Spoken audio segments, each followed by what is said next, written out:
Welcome to Sunday Morning Quarterback with Jay Stockwell and Bob Frady. Victory, victory, victory, victory. Nebraska, Nebraska, Ray, Nebraska. Yeah, man. We're starting to get used to this.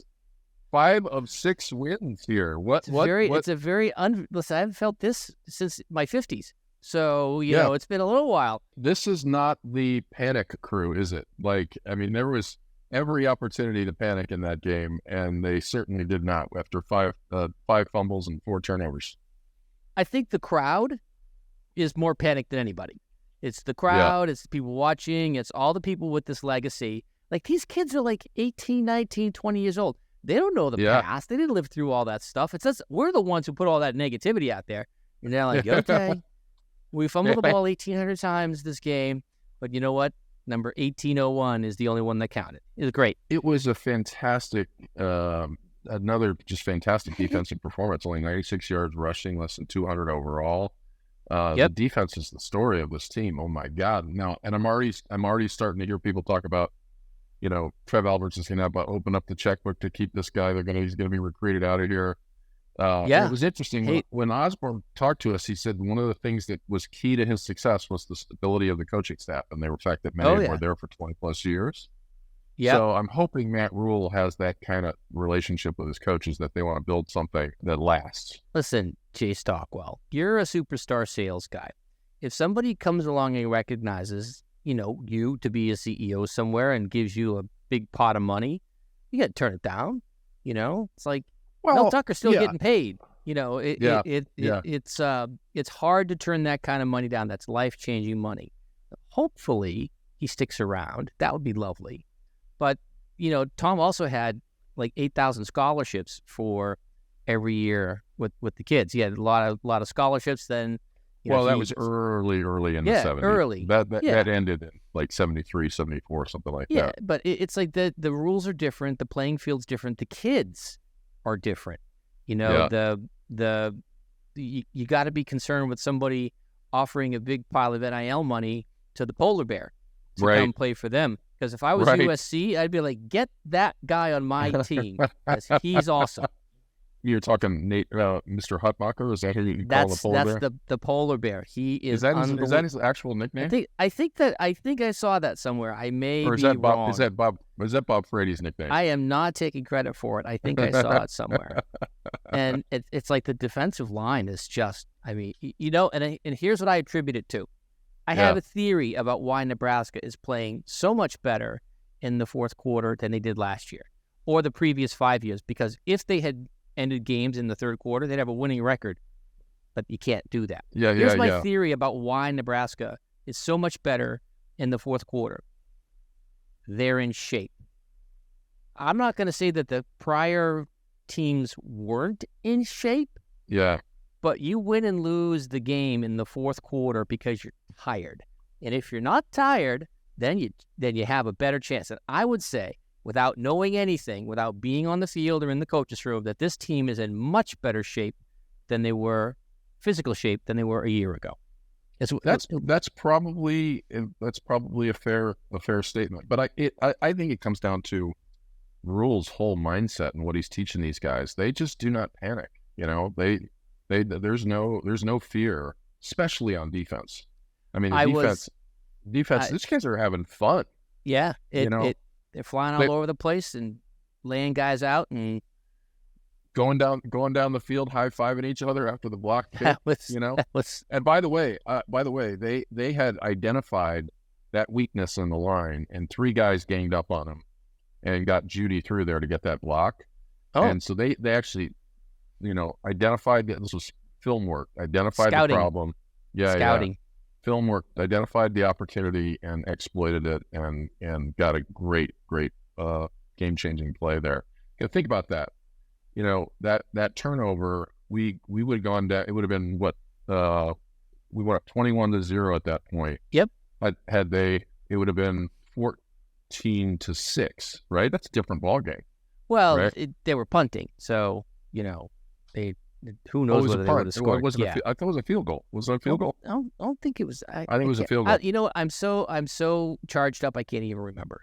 So Anyway, it was good. I'm beside myself. It's like I haven't been to a bowl game since the Holiday Bowl back in 2000 something, and so I'm ready for a bowl game. I'm saying it right now. I'm always the one that says, "Don't get over your ski tips, Jay Stockwell." It's time to get over the ski tips.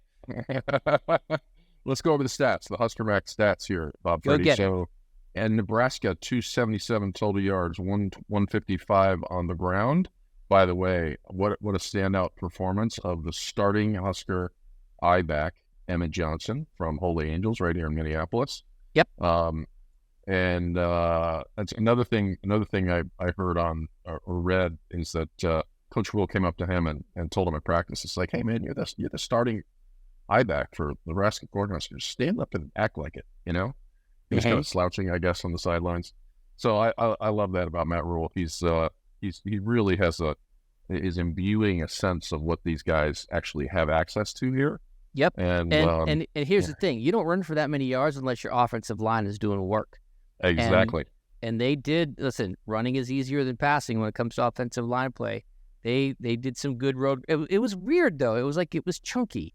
And because it wasn't Harburg just running wild. It was a real rushing attack. See, remember, we were concerned about the fact that we lost 3 offensive linemen, and that didn't seem to be a factor at all. Nope. So the guys that came in, Latovsky and Jenkins, Jenkins has 2 names, can't think of the other one, but boy, they came in and did a great job. And, they did a fantastic job.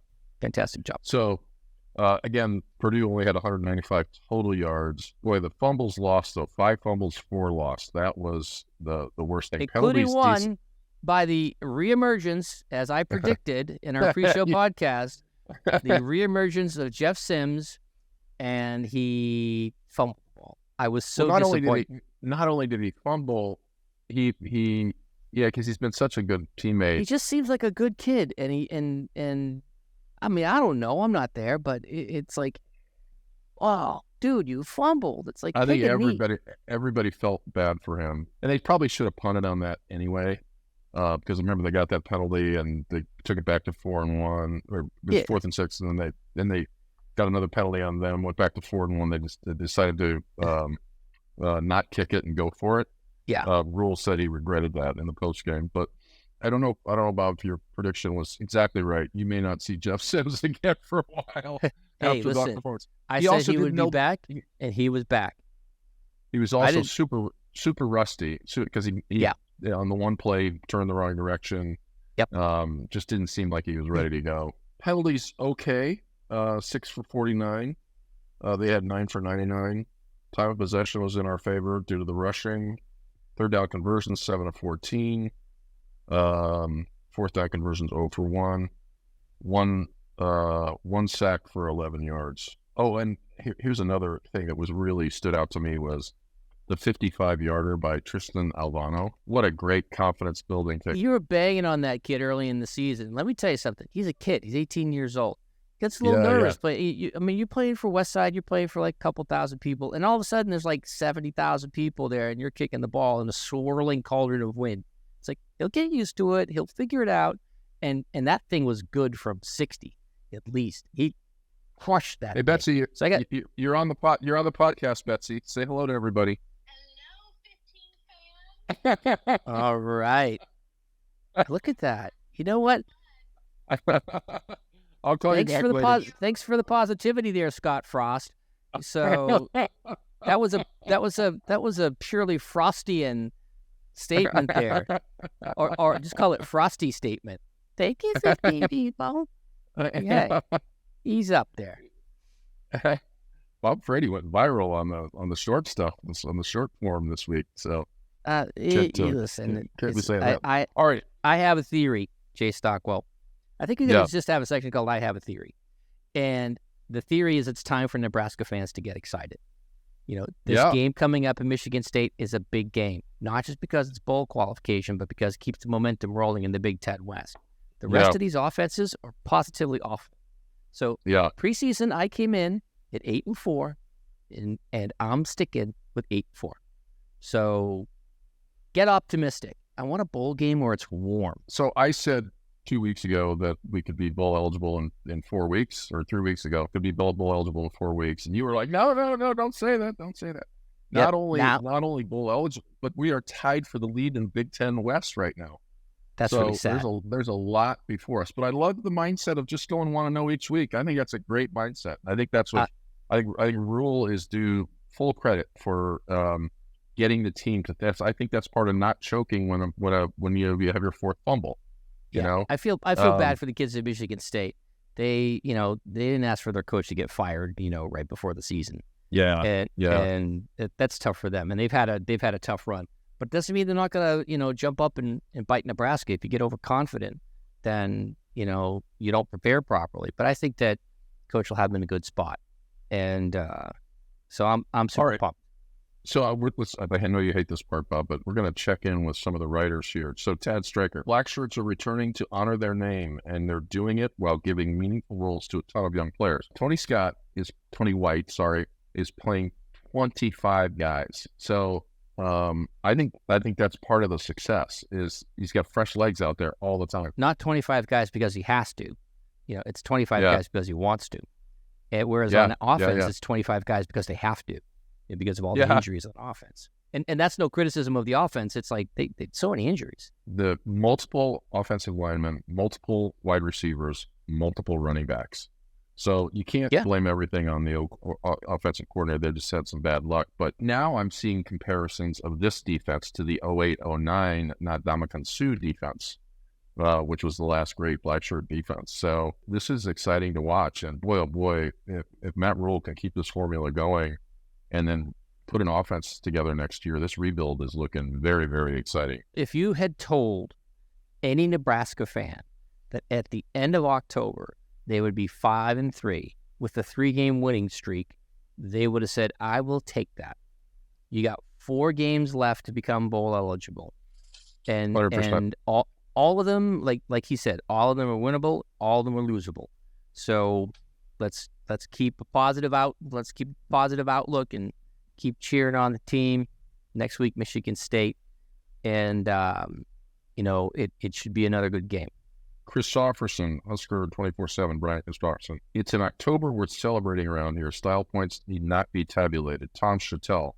Matt Rhule has a job on his hands now because the 6th win will probably be the hardest to get because it's the next one, because they're going to be thinking about it. I don't know if I agree with that. Luke Mullen, Lincoln Journal-Star. That is a bunch of That's the old mindset. People.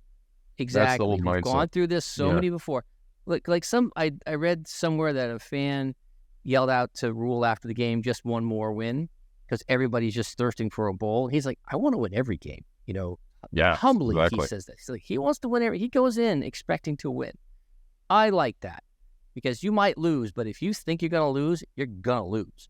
If you think you're going to win, sure, you have a much better chance of winning. So Luke Mullen, Lincoln Journal-Star, when the pressure was on, the Nebraska defense was always ready to respond. Totally agree with that. Joseph Meyer, Daily Nebraskan. It's almost inconceivable the Huskers can afford 4 giveaways and still win by 3 scores. That's a testament to Rhule's coaching process. 100% agree with that. They hit the over. I couldn't believe it. Yeah. Mitch Sherman, little swag from the Huskers isn't so bad as long as they earn the right to act with confidence. They're earning it week by week. I love it. And then this last one I like from the Lafayette Journal-Courier in Lafayette, Indiana. There's no sugarcoating it. Purdue is a bad football team. Yeah. For future wins by Nebraska, you should go to the opposing team's writers and say how they're so pissed off they lost to Nebraska. Nebraska is going to be a good team. They're already a good enough team to qualify, possibly even win the West. But they're on the come up, as they say. Yeah, for sure. Well, I'd like to make a little shout out to Leisure Time Leslie for and Bob Frady too. Bob made the ribs, but Leisure Time Leslie came through. We had a feast yesterday. Oh, we had so much meat. I was in a meat coma by the 3.5 hour mark of the game. I'm like, please, at this game, I'm in a meat coma. We started out with filet mignon and unbelievable sausage. French 44 sausage. And then Leslie comes in with little smokies, these little cheese puff things. What was the other one? The bean salad, which was unbelievable. Yep. And the ribs. The ribs. Oh my God. The dry rub ribs. Now, where did you get that dry rub up? Man's got to have secrets when it comes to his barbecue. Shout out to Shout out to LD's Barbecue in Wisconsin. LD's Barbecue is a place I went to years ago, and it was inside of a gas station. It's like there's a gas station. You go, well, this side to pay. You go this side to order ribs. I'm like, gas with your gas. That's excellent. And they became very popular, and they expanded, and they got their own building. So one time I was in Madison, and I drove an hour and a half to LD's Barbecue, which is out like somewhere. It's in Delavan, and drove all the way back, and it was like that was a long drive, but it was worth it. But you can, it's always fun to make ribs and experiment with your own particular sauce. If you like a little spicy, add a little heat. I'm spicy enough. I don't need the spice. But LD's Barbecue, Delavan, Wisconsin, provided the rub for what turned out to be superiorly excellent wings. Ribs. Yeah, See, it's still in a coma. Nebraska's on a 3-game winning streak. I had ribs. I'm in a coma. So, all right. Any other facts and figures from the game in UB? I think that it was interesting because, got up pretty good score, and then all of a sudden, it was 24-14, and everybody was like, uh-oh, what's going to happen? And they came right down, boom, touchdown. Yep. And it was a nice way to end the game. Capped off 28-yard run by young Emmett Johnson. So I think the number is 40 is the fact and figure for this week, which is the temperature difference in degrees from when you went last week to the game this week. Yeah, it was cold. By the way, I have done all my winterizing. All the summer furniture is away now. The snow blower's prepped and ready to go. I've got the big blower for this light snow. So we are ready for winter here on October 29th. It's 73. It's 73 degrees in Ladera Ranch, California today. Do you miss it? Are you missing California? I miss the warm weather, but listen, whatever. You went out there. You went out there, and you were kind of pining away from Minnesota by myself. Listen, Leisure Time Leslie is the center of the. By the way, for those of you who don't know, Leisure Time Leslie is Mrs. UB. We'll put her that way. Mrs. UB is Leisure Time Leslie. And listen, if she's not there, it's no fun. It's like, hey guys, if you're unhappy with your wife, go away for a few days, and you'll be like, I miss her. She's kind of nice. And then you'll go back home and you'll have a better marriage. So just take a little guycation by yourself. Don't go with your friends because they'll just get you drunk and make you do stupid things. Go by yourself. Go if you like to golf, just go golf somewhere alone. Or send her somewhere where she likes to go. And then you'll be like, she does a lot of stuff around here. And you'll have a better marriage. Well, you might be seeing me a little bit. Mrs. Stockwell's going to be on the road 2 times in a row here, Monday and then over the weekend. So going to have the entire family over here for dinner a few times, it looks like. Good thing we have a table that seats 12. And now that we introduced the dogs, that was a good step forward. The dogs met today. It was a big moment. So yeah, it's all good. You good people of Nebraska, you deserve a good team, and you're getting it. So listen, it's not pretty. I'll give you that. It's not pretty. And sometimes when you marry the pretty girl, there's a whole lot of drama that comes along with that. This is like a good, solid, strong partner who's just like, I will knock down walls for you. That's the kind of team we have. I am so glad that we started this podcast this year. The thought was at the beginning, Matt Rhule's going to rebuild this program. We want to start this podcast and build it along with Matt Rhule. In the first 2 games, I thought, man, maybe we picked the wrong year. But boy, oh boy, has this been building into a lot of fun watching these guys develop. I think, listen, I have a theory about that. There are 2 really important factors to Nebraska having a more successful season this year. Number 1, of course, is Coach Matt Rhule. 100%. And number 2 is Sunday morning quarterback, Nebraska edition. We have exceeded our own expectations based on we're way out there. But I'm just saying.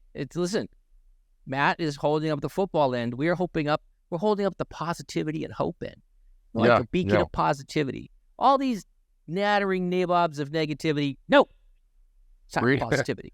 Rated G and positive. Rated G and positive. Positive G. Positive.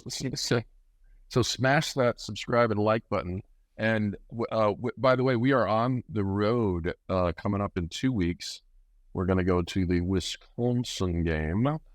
We're set. Oh, yeah. It's cold out there. Actually, the Wisconsin game is like 3 weeks. So. Oh, yeah. There's something in between. Is it Maryland in between? Oh, yeah. We got Maryland. So, man, it's November 11th. So next week is Michigan State, then Maryland at home, then Wisconsin. And by the way, how about Maryland getting knocked off by Northwestern? That was interesting. That was one of the things I heard. I was listening to Steve Sipple on one of his shows, and he was saying, this Purdue team, despite lopsided outcome, they hit hard, and Northwestern hits hard. Yeah. Ask Heinrich about how hard he got hit yesterday. He got bloodied up pretty good in the fourth quarter. They literally said he had blood in his mouth. So this league is a hard-hitting league, and it just goes to show. I mean, Maryland's got a serious offense. And they go into Northwestern and get absolutely clobbered in front of 0 fans. They should change the name of the team to Maryland because there's no D in that team. Bob Brady made it funny. Write it down, Bob Brady. I made it funny. All right, let's wrap it up. What was that? You had another one today. What was the one today? You had another one. There was another random Bob Brady unexpected joke. Listen, there are so many, Jay Stockwell. You should be used to this by now. They just appear like little streaks across the sky. You're like, what was that? And it's like Bob Brady. That's what it was. Here we are. Husker fans, we are above expectations. 5 of the last 6 wins. We are not above expectations, above our expectations. What did you predict at the beginning of the season? 7-5. What did I predict at the beginning of the season? 8-4. We are not above predictions. We are not overachieving right now. We're achieving as we expected. 5 of 6 of the last 6 was pretty darn good. We haven't done that since I think 2016. Yeah, it's been a long time. 3 in a row in October. Been a long time, but hey, I love the character of the team, love the coaching, love the whole thing. So let's just keep going, Bob. Let's just keep going. I think we have to continue to bring that positivity to the team. Michigan State's going to be tough, a lot tougher than people expect, because you know what, they're kind of feeling hurt right now. But if you go in there, play a good game, good things are going to happen. But we'll cover that on the old pregame podcast in a couple of days. But how do we send them out, Jay Stockwell? Go ahead, you take us. Go Big Red! Go Big Red!